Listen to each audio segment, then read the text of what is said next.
ప్రియ దేవుని బిడ్డలారా, మీరు దేవుని కొరకు ప్రకాశిస్తున్నారా? మనము దేవుని కొరకు ప్రకాశిస్తూ జీవించాలంటే ఏమి చేయాలో తెలుసుకుందాం రండి. నిర్గమాకాండము 34:29 చదవండి. మోషే సినాయి కొండ దిగుచుండగా శాసనములు గల ఆ 2 పలకలు మోషే చేతిలో ఉండెను. అతడు ఆ కొండ దిగుచుండగా ఆయన అతనితో మాట్లాడుతున్నప్పుడు తన ముఖ చర్మము ప్రకాశించిన సంగతి మోషేకు తెలిసి ఉండలేదు. ప్రియమైన దేవుని బిడ్డలారా, మోషే 40 రోజులు సీనాయి కొండపైన దేవుని సన్నిధిలో ఉన్నాడు. అతను దిగి వచ్చినప్పుడు మోషే చర్మము ప్రకాశించెను. మనము ప్రార్థనకు దేవుని సన్నిధికి వెళ్ళేటప్పుడు పిల్లిలాగా భయపడుతూ వెళుతాము. దేవుని సన్నిధి నుండి, గుడి నుండి బయటకు వచ్చినప్పుడు సింహములాగా వస్తాము. హల్లెలూయా.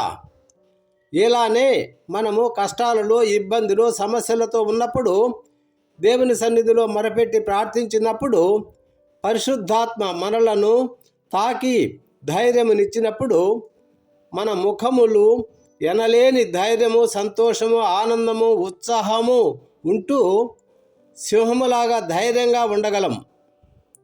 దేవుని సన్నిధి ధైర్యమునిస్తుంది. దేవుని బిడ్డలమైన మనము ఈ లోకానికి వెలుగునిస్తూ మనము ప్రకాశిస్తూ ఉండాలి. హల్లెలూయా. దేవుని వాక్యము వెలుగై ఉన్నది. ఆయన వాక్యము మన పాదములకు దీపమును, మనకు వెలుగై ఉన్నది.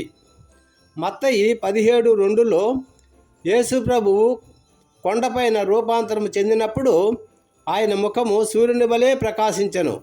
ఆయన వస్త్రములు వెలుగు వలె తెల్లనివాయెను. నీతిమంతులు దేవుని సన్నిధిలో ప్రకాశిస్తారు. మత్తయి 13:43లో నీతిమంతులు తమ తండ్రి రాజ్యములో సూర్యుని వలె ప్రకాశిస్తారు, తేజరిల్లుతారు. ఆత్మీయ జీవితంలో ప్రకాశిస్తూ జీవించాలంటే 1 దేవుని కొరకు మండేవారుగా ఉండాలి.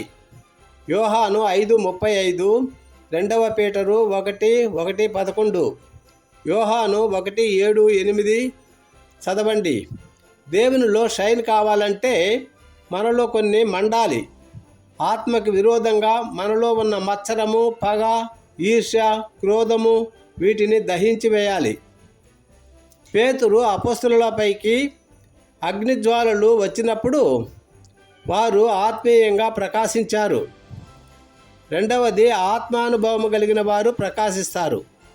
నిర్గమాకాండము 34:29-35, హిబ్రూ 5:13, కొలస్సీ 1:24, తీతు 1:2 చదవండి. దేవుని సన్నిధిలో గడుపుతూ అనేకులను దేవుని వైపు త్రిప్పేవారమై ఉండాలి. దానియేలు 12:3, మత్తయి 13:43, సామెతలు 4:18 చదవండి. క్రైస్తవుని మండించేది దేవుని వాక్యము. దేవుని వాక్యము అగ్ని వంటిది. ఇర్మియా 23:29, కీర్తన 29:7-8. యెహోవా వాక్కులు అగ్ని వంటివి.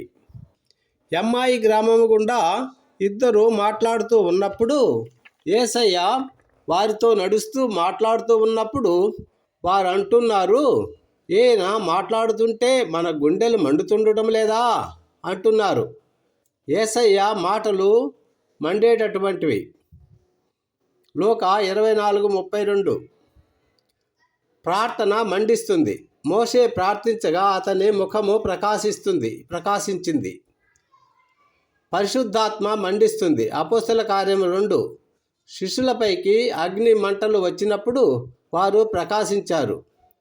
బాప్తిస్మమిచ్చు యోహాను చెప్పారు, నా వెనుక వచ్చేవాడు అగ్నితో మీకు బాప్తిస్మం ఇస్తాడు.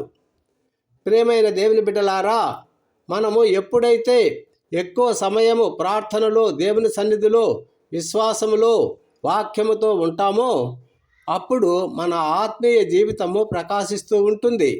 ఇటువంటి కృప దేవుడు మనకందరికీ దయచేయునుగాక. ఆమేన్.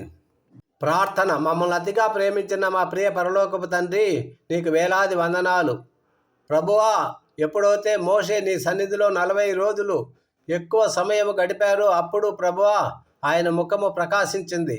యేసయ్యా, మేము కూడా ఈ లోకంలో ఎక్కువ సమయం మీ సన్నిధిలో ఉంటూ ప్రార్థనలో వాక్యములో ఎదుగుతూ మీ సన్నిధిలో ప్రకాశించే భాగ్యాన్ని మాకు దయచేయమని వేడుకొని ప్రార్థిస్తున్నాం.